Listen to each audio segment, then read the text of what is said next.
ತುರುವೇಕೆರೆಯಲ್ಲಿ ಚಾಲಕನ ನಿಯಂತ್ರಣ ತಪ್ಪಿದ ಗೂಡ್ಸ್ ಟೆಂಪೋವೊಂದು ಮಗುಚಿ ಬಿದ್ದಿದ್ದು ಪರಿಣಾಮವಾಗಿ ವಾಹನ ನಜ್ಜುಗುಜ್ಜಾಗಿದ್ದು ಚಾಲಕನಿಗೆ ಸಣ್ಣ ಪುಟ್ಟ ಗಾಯಗಳಾಗಿವೆ. ಬದರಿಕಾಶ್ರಮ ಗೇಟ್ ಬಳಿ ಚಾಲಕನ ನಿಯಂತ್ರಣ ತಪ್ಪಿದ ಲಗೇಜ್ ಟೆಂಪೋ ರಸ್ತೆ ಬದಿಗೆ ಉರುಳಿ ಬಿದ್ದಿದೆ. ಅದೃಷ್ಟವಶಾತ್ ಯಾವುದೇ ಪ್ರಾಣಾಪಾಯ ಸಂಭವಿಸಿಲ್ಲ. ತುರುವೇಕೆರೆಯಿಂದ ಮಾಯಸಂದ್ರಕ್ಕೆ ಕೊಬ್ಬರಿ ಚೀಲ ತುಂಬಿಕೊಂಡು ವಾಹನ ಹೋಗುತ್ತಿತ್ತು ಎನ್ನಲಾಗಿದೆ. ಘಟನಾ ಸ್ಥಳಕ್ಕೆ ಆಗಮಿಸಿದ ತುರುವೇಕೆರೆ ಪೊಲೀಸರು ಪ್ರಕರಣ ದಾಖಲಿಸಿಕೊಂಡಿದ್ದಾರೆ. ವರದಿ ರಾಜೇಶ್ ರಂಗನಾಥ್.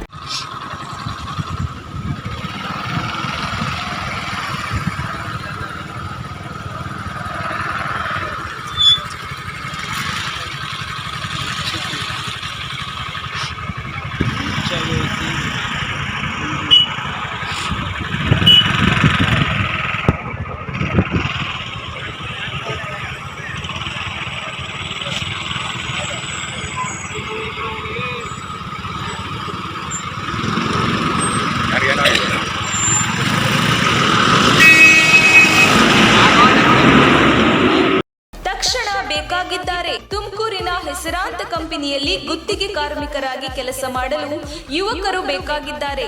ಲೋಡಿಂಗ್ ಮತ್ತು ಅನ್ಲೋಡಿಂಗ್ ಕೆಲಸ ಮಾಡುವವರು ಬೇಕಾಗಿದ್ದಾರೆ. ವಿದ್ಯಾರ್ಹತೆ SSLC PUC. ನೇರ ಸಂದರ್ಶನ ಇರುತ್ತದೆ. ESI ಮತ್ತು PF ಸೌಲಭ್ಯ ಕೂಡ ಇರುತ್ತದೆ. ಆಸಕ್ತರು ಕೂಡಲೇ ಸಂಪರ್ಕಿಸಿ. ನವೀನ್ GL. Mobile number 9743103968.